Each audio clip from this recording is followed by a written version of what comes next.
Ito po ang ating belly.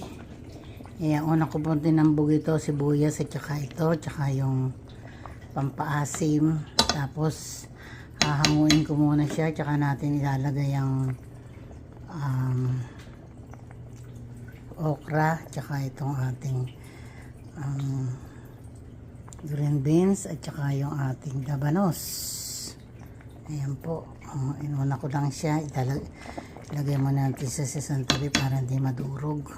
Ayan. Ayan, nilagay ko muna siya sa isang tabi. Ilagay natin ang okra.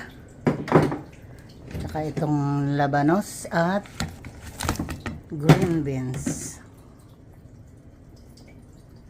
Takpan muna natin siya. Yan po ang paborito dito, sinigang na beling bangos. Ayan, ilang beses sa isang linggo, lagi ako nagluluto, every week. Ayan, maruluto na ang ating mga sahog. Mga gulay. Tatambog na natin itong belly. Ayan, wala tayong gabi. Ayan lang po. Oh, kasi po ang lamig-lamig po ngayon dito. Natamad akong pumunta ng store. Kailangan pang mag-drive. Ayan po ang ating spinach. Tatambog na natin siya.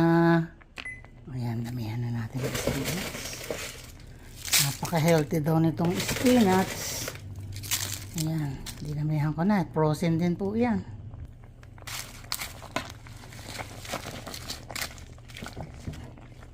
Ayan, walang gabi.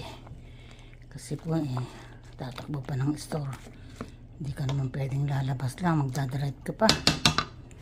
Luto na po yan. Tambog na natin itong mga berry. Ayan po. Oh. Luto na yan. Ayoko lang haluin at madudurog. Oh, ayan po. Ayan na. Yummy. Ayos na po ang lasa niya. Ayan po. Isa kuloan pa natin ng isa pang kulo. Lagyan natin ng konting patis. There you go. Ang kulo na.